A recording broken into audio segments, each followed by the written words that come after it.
Beware Maria. Maria talks about art and music and health and time of the year. Maria talks about many things that are interesting, and most things are actually interesting if you are curious enough. Maria is curious, and today she has two interesting collaborators with her, Amelia in the United States and Elisa in the south of England. You never know what's going to come up when you get three curious and interesting women together, so beware. You may get a sense of confusion or revelation or something else.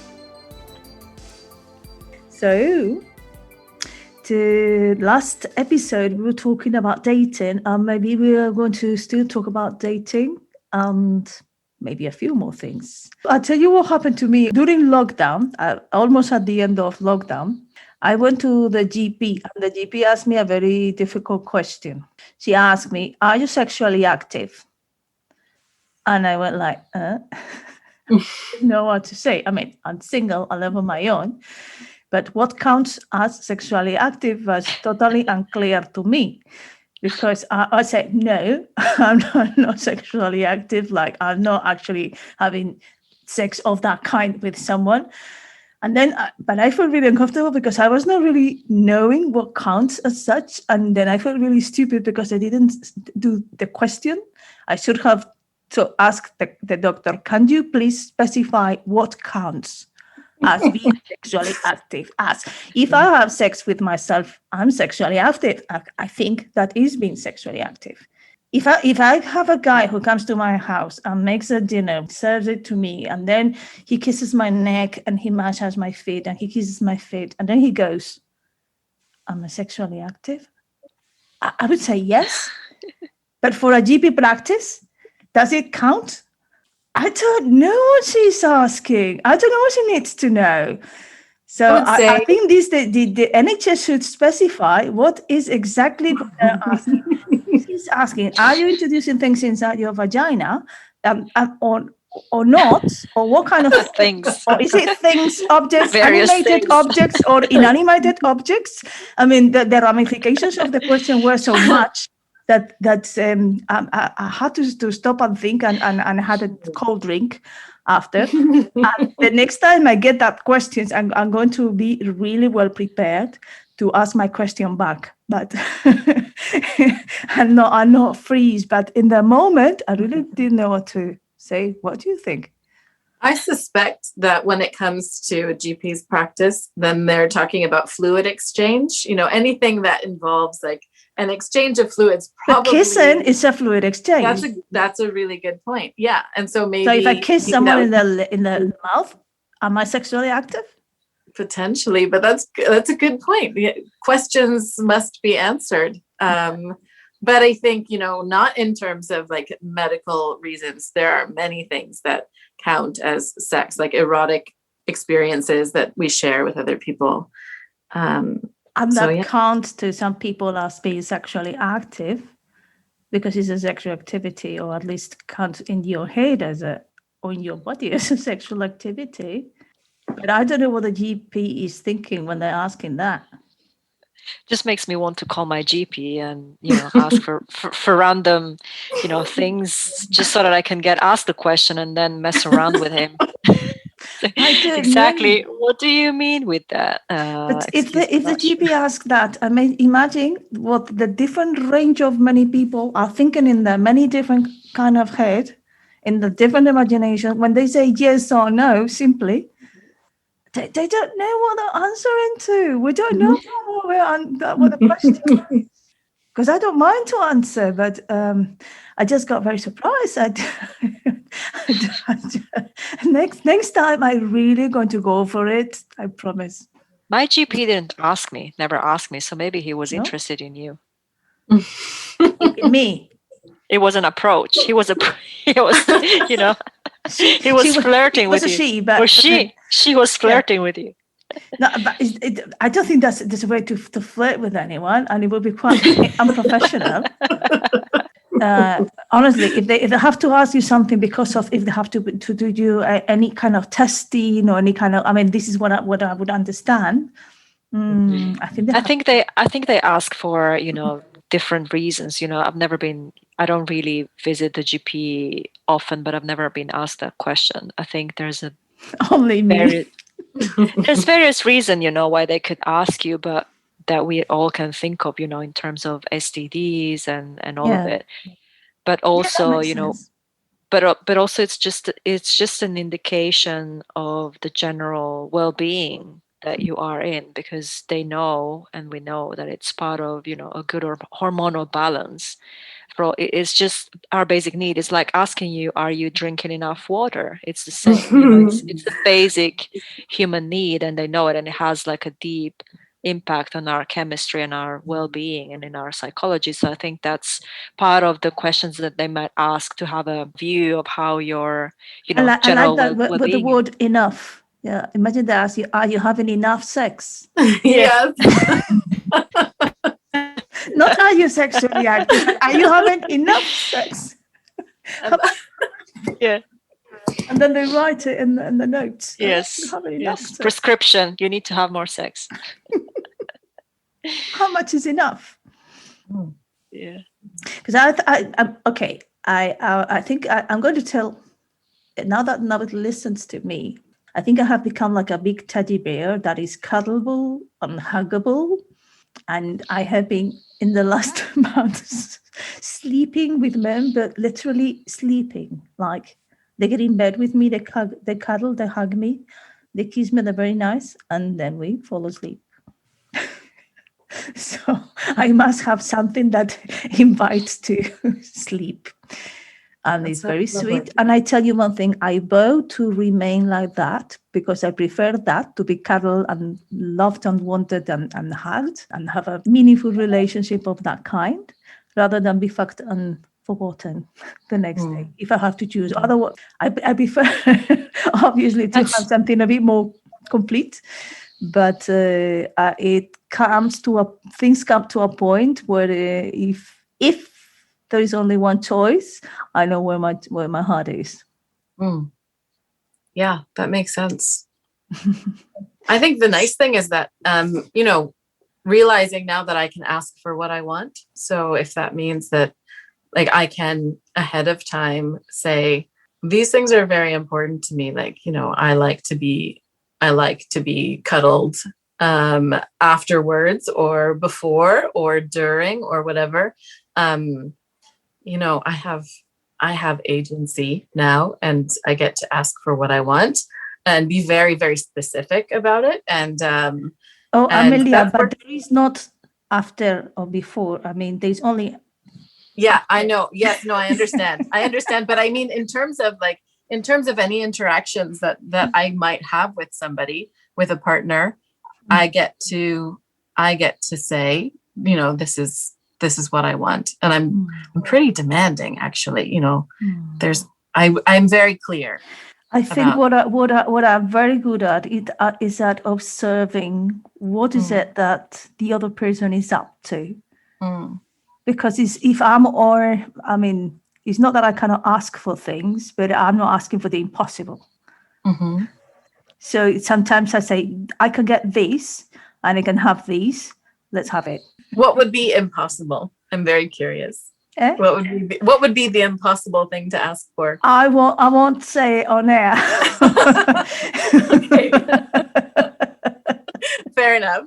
Nothing is really impossible, but it might be impossible with certain people. Let's sure. Leave it there.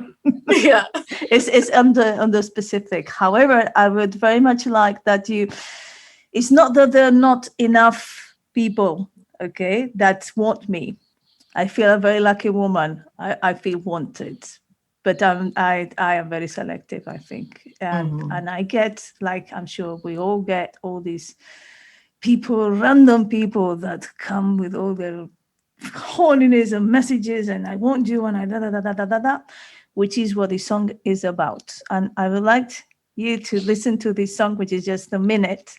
I did record it. It's not properly recorded in studio. I had a cold when I recorded, and I'm just apologizing before I play it. And it's recorded on the phone, but it has it.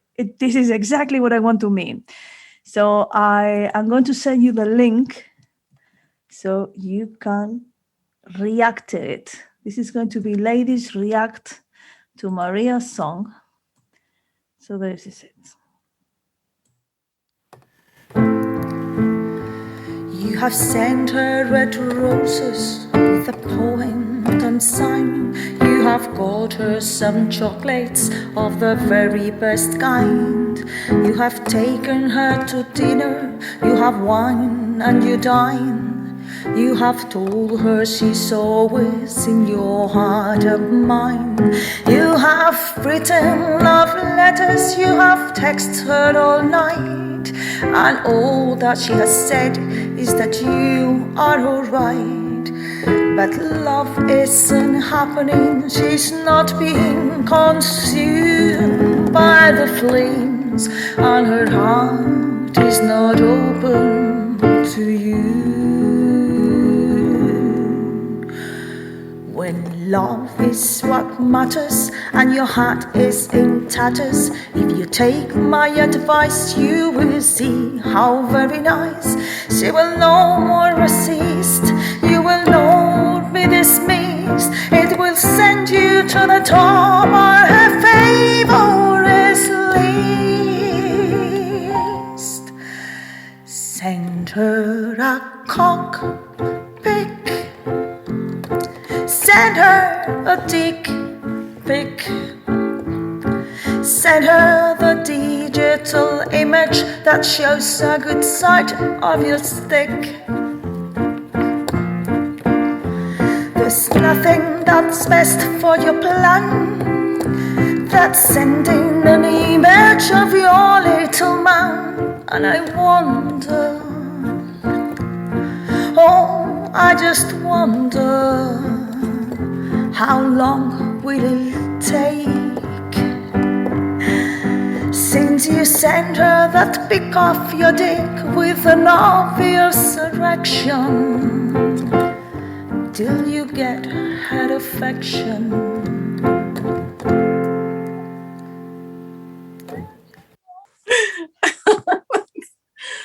Oh, it's so good. It's so good.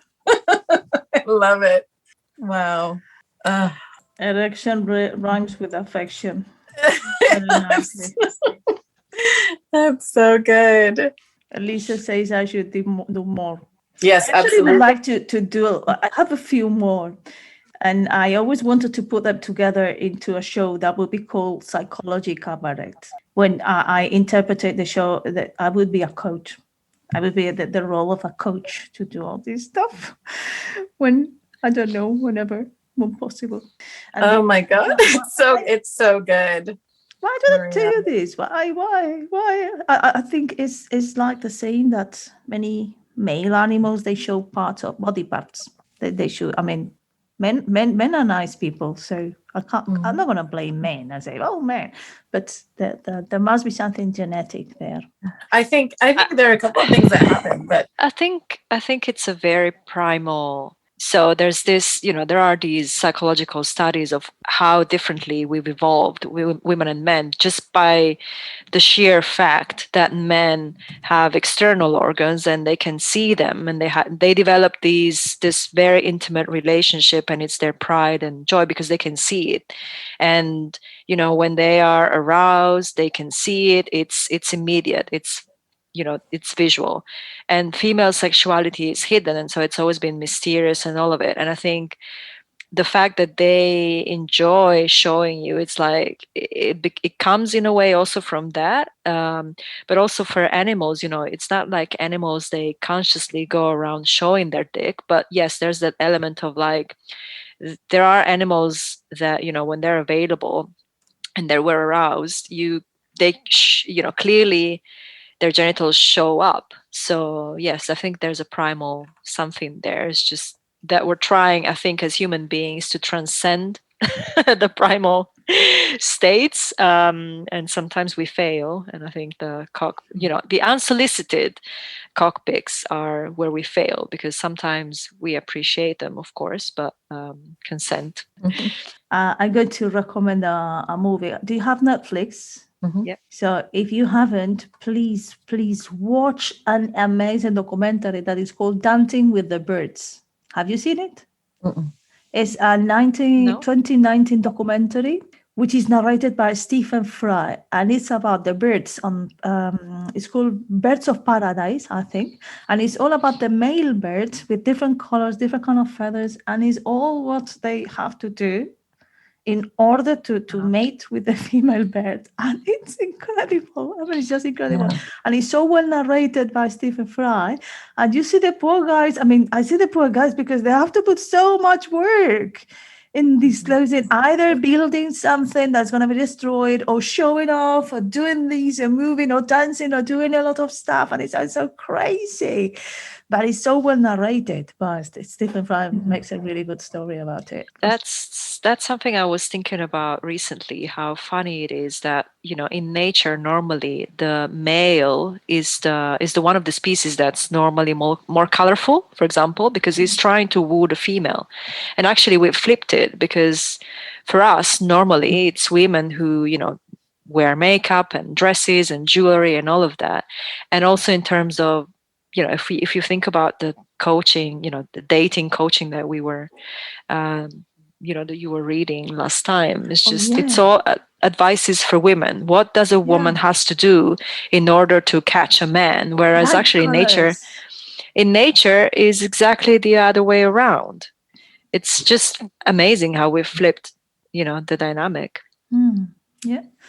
And if I'm going to with the recommendations today. There is, if you have a book that you would like to recommend, please think about it, because we can end today with this one.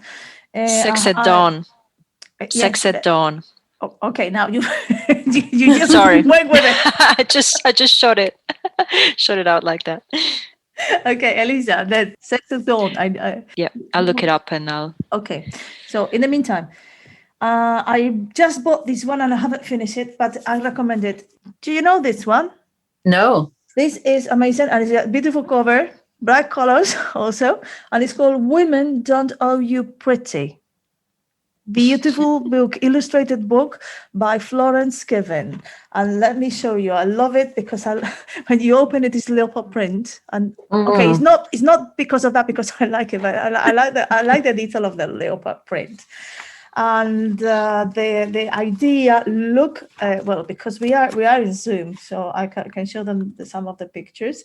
Is going to be my summer read, and there is an introduction by Erin McKing, which is not from the author, but it says, "You don't owe prettiness to anyone, not to your boyfriend, spouse, partner, not to your co-workers, especially not to random men on the street. You don't owe it to your mother. You don't owe it to your children. You don't owe it to civilization in general.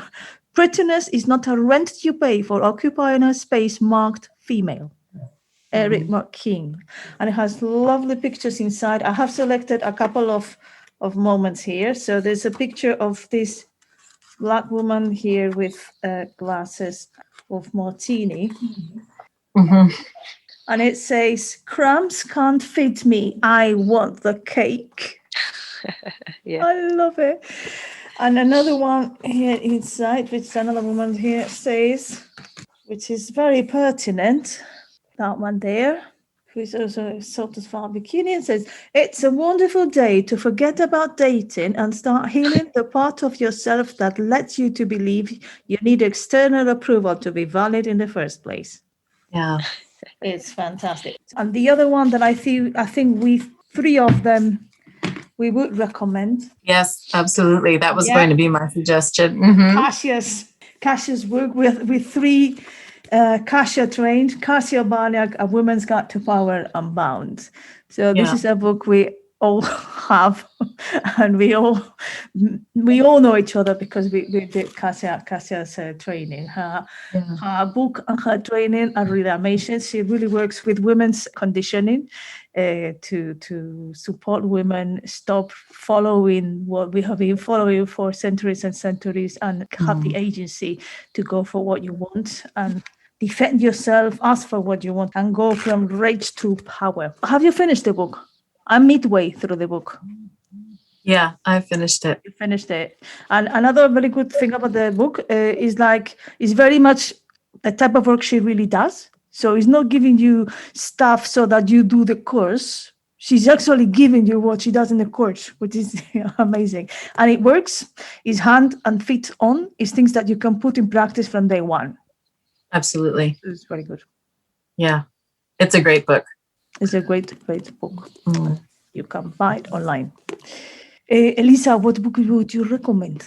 It's Sex at Dawn. It's by Christopher Ryan and Casilda Jetta. Not sure. Jetta. So I think they're two anthropologists or something like that. So it's a bit different, I guess, from it's not exactly it doesn't really give you tools to navigate dating or sexuality, but it's very, very fascinating. It's the story of how sexuality was when we were in tribal societies and how we are interpreting, as opposed to how we are interpreting it now. So it's an anthropological view on the topic of sex and dating, but it's very light, it's fun, and it sheds a lot of lights on things, of how and why we still do certain things, or it is very, very interesting. Yeah, that's been my book of 2020. Thank you, Elisa. Amelia, do you have another book? Yeah, I would recommend Existential Kink by I think it's Carolyn Elliott. That could be wrong, but I don't have it right next to me. Yes, sounds great. Existential Kink. It's really excellent, and it's not specifically about sex or dating, but I think that the key to successful dating, I think, is getting into what's like the stuff inside, and it's should be a journey inward as well as like potentially looking for a partner, and that means facing all of the shadow stuff that we have going on in all of the ways that we get kinky thrills out of terrible things happening. It's not a good explanation for the book, but it's really wonderful, and it has dovetailed nicely for me with all of the other work I do. Like giving myself permission to be in a terrible mood around men I'm dating is that's a surprising thing to do. That feels very taboo. You're only supposed to be nice and happy, and through Kasha's work and also through Existential Kink, I give myself permission to be exactly where I am, kind of deliciously so and playfully so, and it's great. Can someone explain what is the good girl? What is the good girl? Well, the good girl is it's the way that we are taught to behave, which is always focused on how people feel and not so much on how we feel.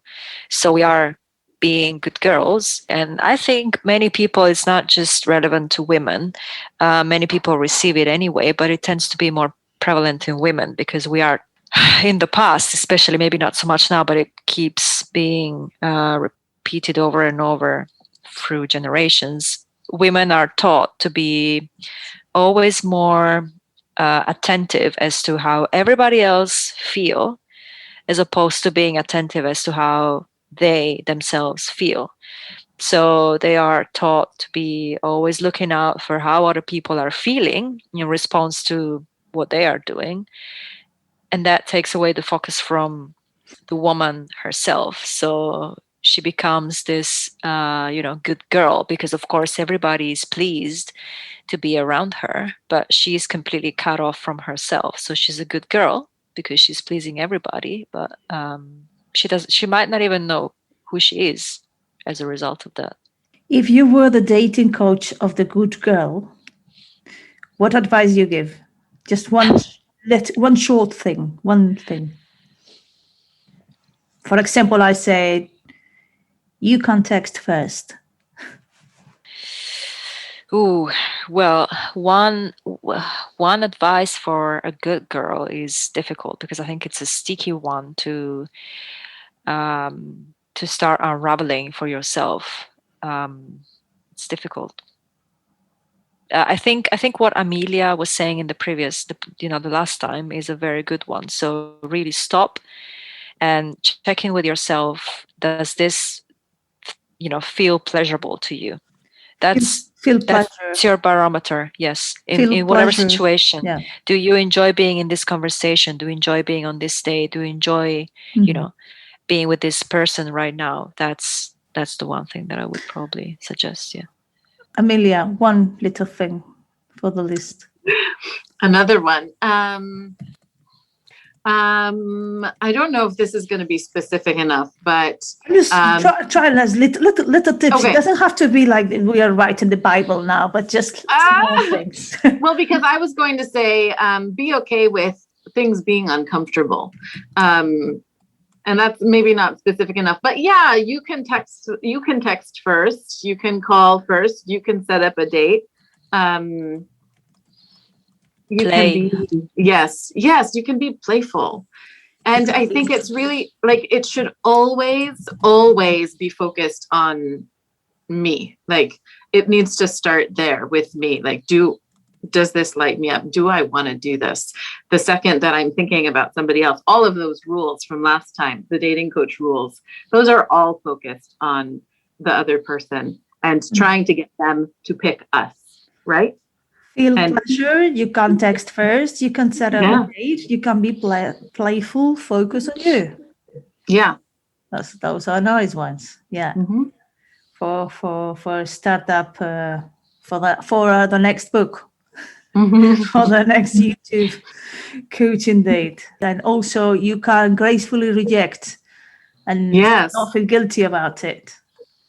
And really, like being 100% about whatever you're doing is respectful of whoever you're doing it with. Like I've discovered that the less, if I'm lukewarm about something, it's really not fair to them. Why would I waste their time? If I'm interested and I'm there, then great. But I'm not for everybody. They're not for everyone. I could like cut them loose so they can find someone else. Yeah. Okay. All those sounds really good. Feel pleasure. You can text first. You can set up a date. You can be playful, focus on you. You can reject people. And the last one was, what was that? It's attached to that, like focus on pleasure. If you're enjoying yourself, like don't do things if you're not enjoying it, because it isn't really, not that we should care necessarily about what's going on for other people, but we do. Don't do things you don't enjoy. Don't things you don't. Yes, exactly. Don't do things you don't enjoy. Okay, well, thank you very much. Amelia, Lisa, is there anything about you? Is there any service that you offer, or is there anything that you would like to share before we go? I don't have any offers open yet. I will at some point. That sounds very mysterious. Exactly. I'm still mysterious at the moment. We'll see. Lisa's still mysterious. That's very exciting. I have a website that people could visit. It's amelia-lord.com. I coach people in pleasure and exactly the kind of thing we've been talking about, really. And I get people connected to their bodies so that they can feel more agency in their life and more connected to the things that really matter. Well, thank you very much for joining me. One more show of Beware Maria. You can write to me at bewaremaria@gmail.com and ask me anything, tell me anything, propose me stuff, and then I'll see what I do with it. Also, thank you very much. It's been my pleasure being here today, and I see you in the next episode. Bye. Thank you, Maria. Thank you.